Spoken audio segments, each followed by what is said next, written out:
I'm Reeves Kurtner, and this is In Your Business.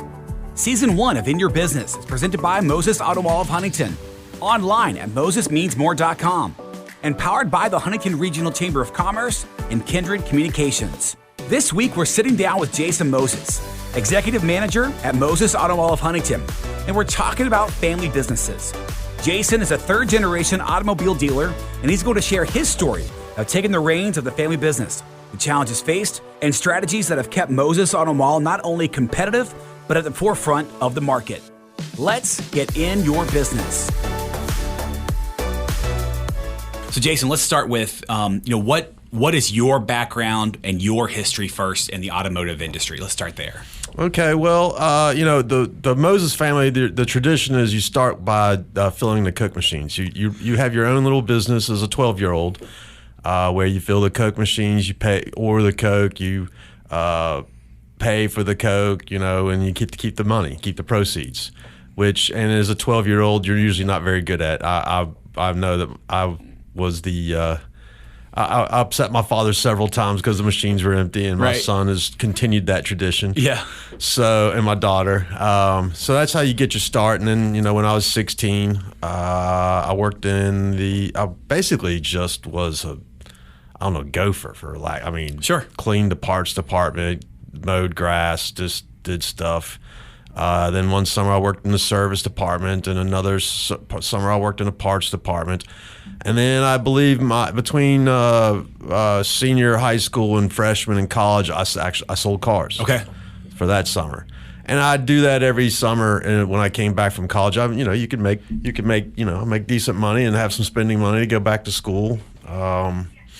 I studied business at the University of North Carolina, and upon graduation, I didn't immediately come back to Huntington and get it back into the business. I kind of messed around for a little bit.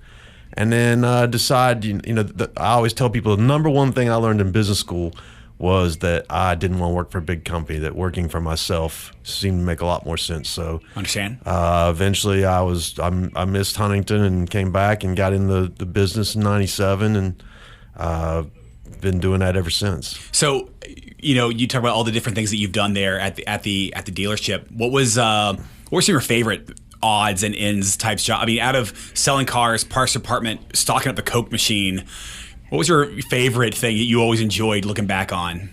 The funny thing is I really enjoy what I do today more than about anything. I'm kind of a numbers guy.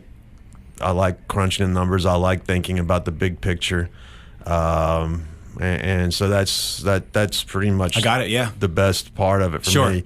I really I think the other thing that I really liked was actually working car deals, especially the hard ones.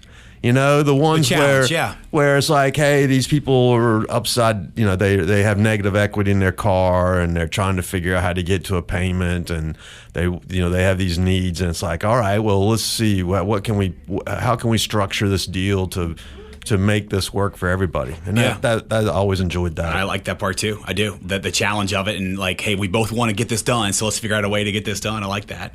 Let's go back in time and talk about the history of Moses and how the dealership started. Sure. So my grandfather was in Welch, West Virginia. This is right after World War II. He was a World War II veteran. And he found out that Lincoln was going to put a point into Welch. At the time, Welch was bigger than Charlotte, North Carolina. It was a booming town. Sure. Stuff was happening. He got on a train and went up to Cincinnati to try to get this point. And I love this story. So I'll share it with you. Yeah. He didn't have an appointment. He showed up first thing in the morning to the zone manager for Lincoln. And then the secretary's like, well, you don't have an appointment. You can just wait here in the waiting room and see what happens. And he sat there all day. And at the end of the day, the zone manager's like, who's this guy that's been sitting here all day? And she goes, oh, that's Mr. Moses. He doesn't have an appointment. He wants to talk to you about the franchise down in Lincoln, or down in Welch. Mm-hmm. And so he finally brings him in. Turns out they were like in the same regiment or something. They hit it off, and he says, well, if you can come up with the money, the location, I'll get you that point. And he got some partners, and they got the deal together, and all of a sudden he's a car dealer in Welch, West Virginia. He went to Marshall University though, and he wanted to come back here. He ended up he had the Ford dealership in Ashland, Kentucky for a little bit. Okay. And then he finally got the opportunity to get Pontiac back here in Huntington, down on 4th Avenue, close to where we are now. Okay. And then moved out to our current location in 1970. Okay. So then when did, talk about your father's involvement. That would be, I guess, part two of the story too. He followed in the family business as well. He did. He went to Ohio State, studied business, came back, got married, had kids, and got in the car business. Yeah. And then, so you talked about what inspired you? You said that after college, you kind of bounced around a little bit, but what made you want to get into the family business and then get into the car business? I can't say I was super enthusiastic about getting the car business for a long time. Mainly when I was in like middle school and high school in the 80s, General Motors was making some pretty poor product. And man, people would just give me a bunch of crap at school. Really? Oh gosh. Over the cars. And, part of it is, I'm sure it's like, it's kind of high profile. Hey, Jason, car dealer, and the other part is they complain about their cars to me, and it's like, man, really? What? I don't know how this is my fault. Yes. And so I had a really negative outlook on the car business as a kid. But as I told you, the idea of working for myself became very attractive. And when I got back in the car business in 97, I can't say that I was completely sold on it still. I actually was kind of exploring, maybe going to law school. But I was like, I'm going to try this out. And I got in it, and I really liked it, So 97, the internet's right. Oh gosh, here comes the internet's going to change how you sell cars. Well, yeah, it changed how we sell cars. I mean, I was selling cars on the internet really early. How so? I mean, what was that process like in 97? Well, you get an email. It was a lot slower, of course, but it was, this wasn't it was very atypical. So like the people that are buying from Carvana now, those people they'd send an email, hey, I found your car. There weren't any pictures. That's right. But I like this car. Sounds all right. It's got the miles I want and the price I want. It's what I'm looking, the color I want, and you'd email them back. Yeah, okay, you can buy it for this, and it just, and we've delivered cars all over the country. Sure.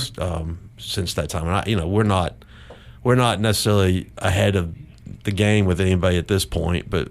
There for a while, I'd say we were probably a little bit ahead of yeah, I mean, you adapted to it early. You saw the opportunity there. Like, hey, if you want to shoot me an email, we can sell a car this way. I'll contact you any way you want. That's right. That's right. I still like that. I mean, General Motors actually talked me into getting on Facebook. I was not feeling Facebook at all. There was a couple months when I'd come home, my wife at the time, my ex-wife now, would be like, Facebook. And I was like, oh, whatever. And then I go to a General Motors meeting, and they're like, it's going to be like the new Yellow Pages. So I'm like, huh. Well, that makes sense. And I got on Facebook, and I sold a car off of Facebook like in a week. And I'm like, oh, I like Facebook. Okay, I like Facebook now too. Was there any moment in like 97 when you went, okay, I do want, I know you said you want to work for yourself, but was there a moment, in those early days where you went, okay, I do want to do this for a career? It probably was in 97. Okay. I don't know when it happened. But, yeah. It was July 97 is when I came back. And it probably was a year or two later when I was like, I got married and I got kids, and yeah, I don't really remember if there was a moment, but yeah. it got to be more and more fun all the time, and I got more and more entrenched in the business. Can you share the story of how you transitioned into your role now as executive manager? Sure. Well, it's not the best story because. So in 2006, I was the general sales manager. I was running the sales department. My father was still very much involved in the business. He took care of the books and the service department, and I took care of the sales department. And he thought he was having trouble swallowing. He thought he had some kind of hernia. I can't remember what it is now. And it turned out he had esophageal cancer. So he immediately said, if you research esophageal cancer, it's a very grim outlook. And so he immediately said, "Man, I'm done. I'm retiring. Going to try to beat this." And he was dead 15 months later. Jeez. Okay. And so, hello. Yeah, sure. I'm in charge. Sure. So, I mean, prior to 2006, were there conversations about the future? Yes, we were already planning on me buying into the company at that point. Yeah. And then, so talk about that when he's fighting cancer. You're thrown into this new role. What was it like at the beginning? It really wasn't that hard. He was playing a lot of golf at that time. Got it. Okay. I just took on a few more responsibilities. I had to do the financial statement, which numbers. Hey, it's funny because I was probably asking him questions like, okay, that wasn't a problem. And the service department was a little different. I mean, I've had some experience with it, but, all of a sudden you have to hire a service manager. I mean, at the time, I didn't actually. One of the other benefits of this is we had a very solid managerial team when he got, when he retired. And I actually kept that managerial team until, I think, COVID. So for another 12 years, we had the same people doing the same jobs, basically. Sure. So it was a fairly easy transition, really. Yeah. I can't say that it took a lot. Yeah.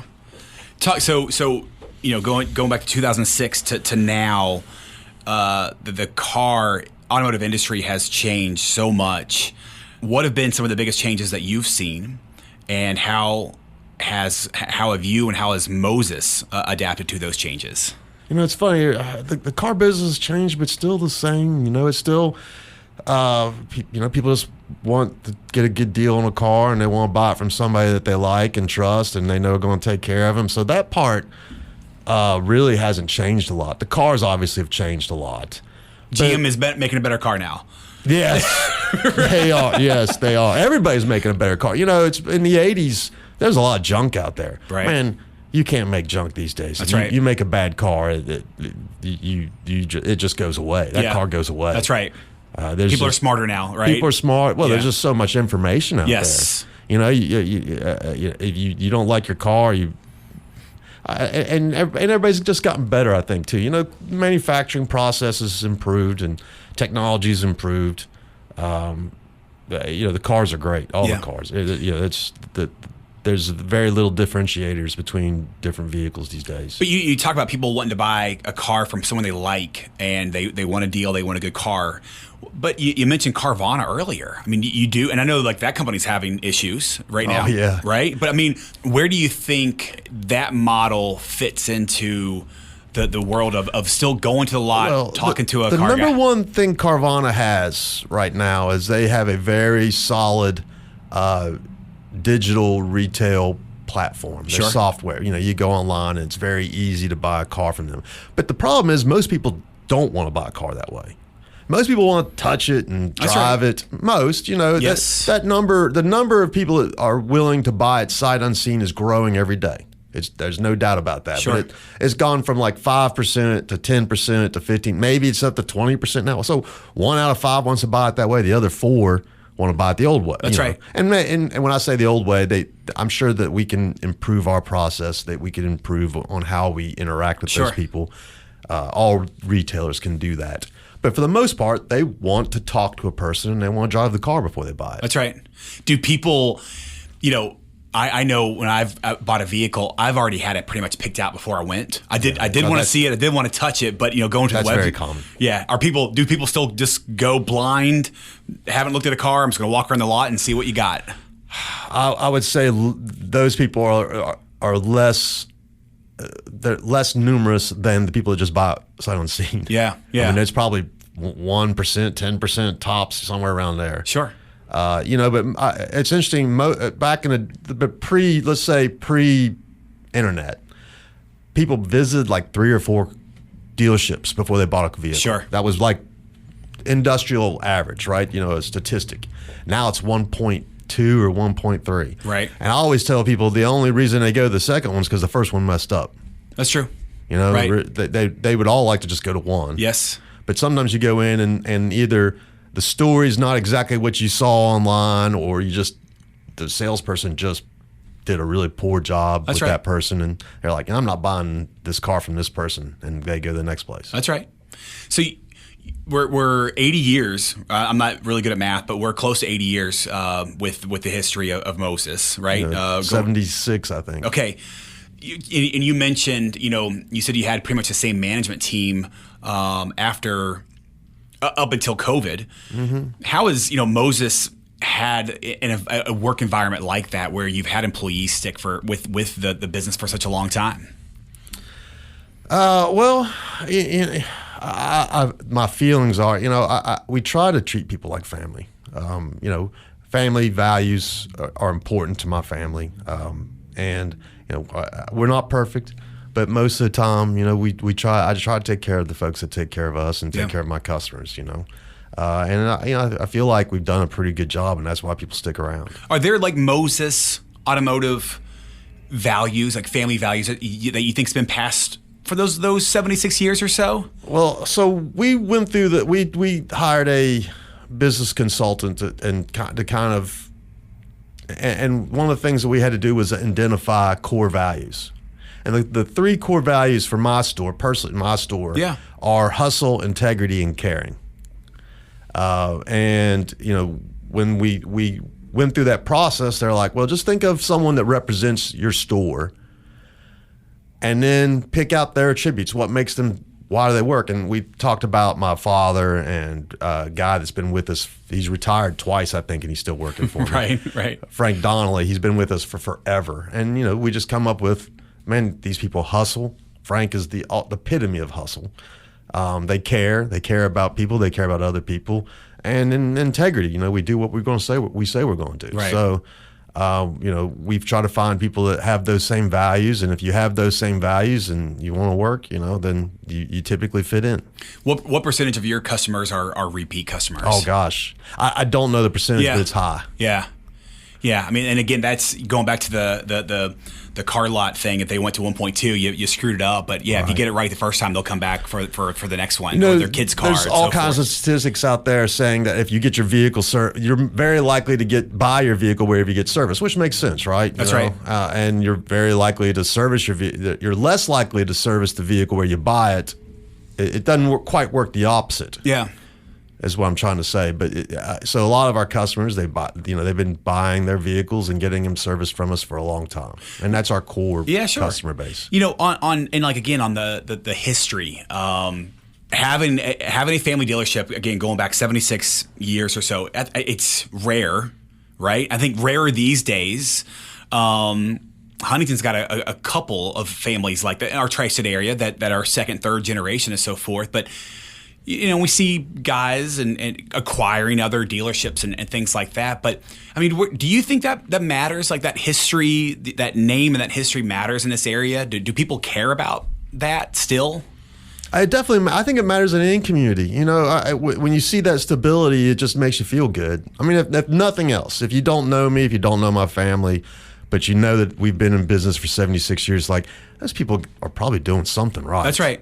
That's right. So I'm gonna give them the benefit of the doubt. Yes, yeah, they know. You're right. They might not know you. They know the name. Right. You got to know that name. Gosh, we've been sponsoring little league teams. I mean, since I was a little boy, longer than that. And so you're like, do you have that name recognition? Man, they've been here a long time. And yeah, they got to be doing something right.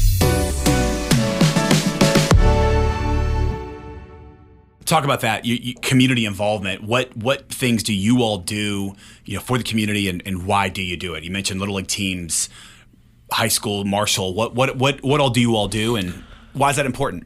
Well, if this community is strong, that helps. My dealers, I'm not going to get rich selling cars to people 100 or 200 miles away in service because they're not going to drive the service. It's just that's right. I got my customer base is this town, so you feel like you have to try to make the town. If the community's stronger, I'm stronger. Yes. And so what I started doing a while back, what I found, this is another story that I've shared from time to time.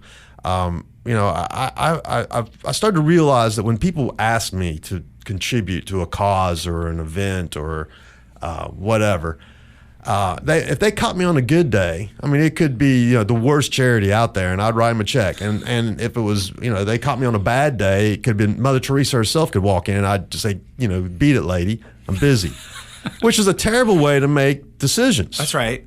We're human. So what I did is I formed a community. We call our outreach committee, and it's made up of employees at the store.